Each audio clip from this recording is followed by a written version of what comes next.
j'espère que vous allez bien. Aujourd'hui on se retrouve pour un type de vidéo que je vous ai encore jamais fait et pourtant Dieu sait à quel point j'aime trop regarder ce genre de vidéos et à quel point je m'intéresse à ce sujet et je sais pas, ça m'intéresse trop, ça m'intrigue de ouf. Du coup je vais vous raconter 3 trades paranormales que j'ai trouvées sur le site Reddit. Si vous connaissez pas, c'est une plateforme où en fait les gens racontent leur histoire pour avoir des conseils, des avis, des solutions ou juste pour partager leur histoire.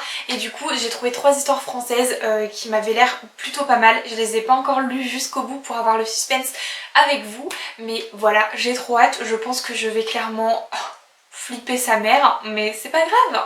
Let's go.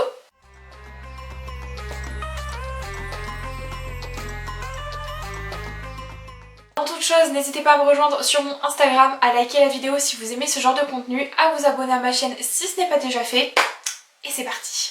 Donc c'est parti pour la première histoire et je vais commencer par lire les histoires et ensuite on verra si vous préférez que je les raconte ou pas, mais pour l'instant je vais les lire. Bonjour, voilà, cela fait maintenant 8 mois que j'ai emménagé dans un nouvel appartement au rez-de-chaussée d'une résidence de 3 étages. Les 2 logements au-dessus de chez moi sont habités actuellement, bien que leurs locataires soient rarement présents. Un bâtiment ancien ayant été retapé à neuf il y a quelques années, mais je ne connais absolument pas son passé. Il se situe en lisière de forêt et reste relativement reculé par rapport à la ville la plus proche. À mon emménagement, c'était le bonheur. La forêt, le bonheur, le calme. Une tranquillité de vie vraiment idéale pour un musicien comme moi qui passe son temps avec des casques audio sur les oreilles ou dans le vacarme d'instruments de rock. Hélas, cette tranquillité n'a pas duré. Les premiers jours, tout était parfait. Je dois même avouer que je n'avais jamais aussi bien dormi que dans ce nouveau logement. Je me sentais bien, en paix, vraiment à l'aise chez moi. Quelques jours après mon arrivée, j'ai commencé à entendre des petits bruits étranges en plein milieu de la nuit. Mais rien de bien inexplicable. J'ai mis ça sur le dos des voisins ou éventuellement du plancher qui aurait pu craquer. Mais plus les jours passaient et plus les bruits devenaient trop précis pour venir d'un étage au-dessus. Un soir, alors que j'allais m'endormir, j'ai entendu les meubles de mon salon bouger comme si quelqu'un les déplaçait en les faisant glisser sur le parquet. Je suis certain d'avoir clairement reconnu des bruits particuliers et d'avoir identifié la pièce d'où ils venaient, car ma tête de lit est collée au mur du salon. Pris de panique et pensant à un éventuel cambriolage, j'ai attrapé ma batte de baseball et je suis allée dans le salon. Mais rien n'avait bougé. J'ai trouvé ça vraiment étrange. Et je suis retournée me coucher. Suite à ça, j'ai eu beaucoup de mal à retrouver le sommeil. J'entendais des petits claquements, des bruits légers contre les murs, mais j'ai mis ça sur le dos de mon cerveau qui aurait pu me jouer des tours suite à ce que je venais de vivre. Plus les nuits passaient, plus les bruits revenaient, et j'avais une étrange sensation d'être observée, d'être fixée. Je me déplaçais plus tranquillement chez moi dès que l'obscurité tombait. Il y avait des bruits de pas, des frappes sourdes dans les murs, les placards de la cuisine qui tapaient. Tout cela était devenu habituel à tel point que j'y faisais presque abstraction. Le souci, c'est que ces bruits ont commencé à être présents également la journée.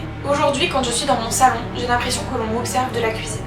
Je me tourne constamment comme si quelqu'un était présent et me fixait sans relâche.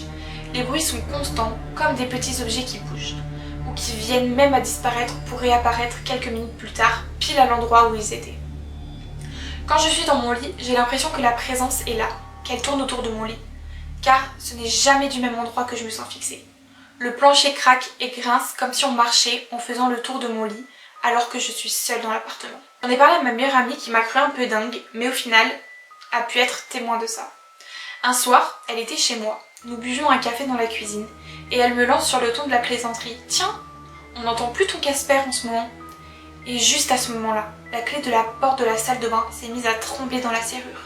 Comme si quelqu'un agitait la clé de droite à gauche très rapidement dans la serrure et on pouvait nettement observer la poignée de porte très légèrement bouger de la même manière que si on appuyait faiblement dessus. Elle a pris peur et on n'en a plus jamais parlé ensuite. Du moins, plus jamais en plaisantant. Je m'étais fait à tous ces phénomènes, mais hier soir, en ouvrant la porte de ma chambre, j'ai clairement aperçu une ombre blanche sans forme bien précise traverser la pièce à une vitesse incroyable pour disparaître dans mon miroir. J'ai d'abord pensé à un reflet, mais tout était éteint. Et là, je commence à flipper un peu. Ah bon. Je précise que dans tous les phénomènes expliqués ici, j'ai cherché maintes et maintes fois une explication rationnelle avant d'en conclure qu'il n'y en avait pas. J'ai été jusqu'à débrancher mon frigo la nuit en me disant que le déclenchement du compresseur pouvait faire ce bruit. Cela se produit alors que mes voisins ne sont pas présents, tout comme quand ils sont là. J'aimerais savoir quoi faire pour apaiser mon logement et retrouver mon calme. Au moment où je poste ce message, les agissements avaient cessé depuis presque un an, mais ont repris depuis quelques jours. J'entends des choses tomber sans pouvoir identifier vraiment l'objet en question. Et à mon boulot, idem, c'est ce qui me fait dire que c'est accroché à moi. Ce matin encore, dans mon lit, mais réveillée, j'ai clairement entendu ce qui pourrait s'apparenter à un vêtement tomber dans le coin de ma chambre. Or, quand je me suis levée, pour regarder, il n'y avait strictement rien.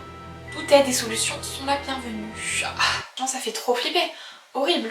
Faut peut-être faire intervenir quelqu'un dans le logement qui purifie la maison, qui l'enlève ou même ce qui est accroché à cette personne parce que du coup ça le suit même jusqu'au boulot en fait. Donc là c'est même plus pas drôle.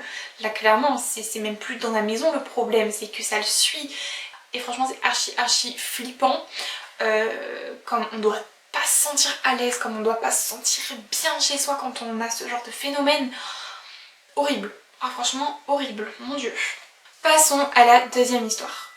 Tout a commencé quand j'avais 4 ans. Mon père a hérité d'un miroir qui appartenait à ma grand-mère décédée avant que je naisse. C'était un miroir ovale, vert et un tout petit peu poussiéreux, mais on le nettoyait souvent. J'étais attachée à ce miroir sans savoir qui était ma grand-mère et à qui il appartenait. J'ai demandé à plusieurs reprises à mes parents qu'ils le mettent enfin au fond de ma chambre. Plus le temps passait, plus je jouais et parlais dans ma chambre. Mes parents trouvaient ça étrange, mais ne se posaient pas plus de questions que ça. Je leur disais souvent qu'une femme venait me visiter quand j'allais devant le miroir. Elle était derrière moi et me parlait. Mais quand je me retournais, elle n'était plus là. Mes parents croyaient que j'avais peut-être un ami imaginaire et ne se posaient pas de questions. Mais un jour, vers le printemps, mon père a trié les documents et photos qu'il avait dans sa table de chevet. Parmi les photos, il y avait celle de ma grand-mère. Moi, curieuse comme j'étais, je vais voir mon père et vois la photo. Et il me dit « Ça, c'est ta grand-mère. Tu ne l'as pas connue malheureusement, mais elle t'aurait beaucoup aimé. » Je l'ai regardée, souriante, et je lui ai dit « Ne t'inquiète pas papa, je la connais déjà, c'est la femme de mon miroir. » Mon père était surpris d'entendre ça, mais il ne pouvait pas faire grand-chose. Le soir même, ma mère est venue me border et a pris une photo du miroir. Derrière elle, on pouvait voir la silhouette d'une femme avec une robe blanche. Le lendemain, mon père a retiré le miroir et l'a mise dans la cuisine, dos au mur. Depuis ce jour-là, je n'ai plus revu ma grand-mère dans ma chambre. En vrai, c'est chou comme histoire. Ça fait flipper, mais franchement c'est beau. Parce que même si elle connaissait pas sa grand-mère dans la vraie vie, dans la réalité, elle l'a connue dans un autre monde du coup. Je trouve ça beau comme histoire. Même si ça fait un peu flipper de voir une dame comme ça dans le miroir, Voilà, je vous l'accorde que c'est pas très rassurant, mais en vrai, quand on sait que c'est la grand-mère et qu'elle vient lui rendre visite et qu'elle veut avoir un lien avec sa petite fille, même si elle l'a pas connue en vrai, je trouve ça mimes quand même. Passons maintenant à la troisième et dernière histoire. J'avais 7 ans à l'époque. Mon arrière-grand-mère m'avait offert une poupée en porcelaine. Elle avait de longs cheveux blonds et bouclés avec une peau très pâle, des joues roses, une mine joyeuse et était accompagnée d'un fauteuil à bascule en osier. Elle m'effrayait assez, je dois dire, mais je n'en ai pas parlé à mon arrière-grand-mère de peur de la vexer. Une fois chez moi, j'ai avoué à ma mère qu'elle me faisait flipper, ce qu'elle a facilement compris. Elle l'a donc mise au grenier. L'histoire aurait pu s'arrêter là si je n'avais pas décidé quelques semaines plus tard de la sortir du grenier. Je l'ai posée sur mon bureau en face de mon lit, assise sur sa chaise. Dans les jours qui suivent, je me suis réveillée toutes les nuits à la même heure, aux alentours de 3-4 heures du matin. Une nuit, j'en eus tout simplement marre et je décide donc de veiller toute la nuit. Le soir venu, j'ai mis en place mon plan.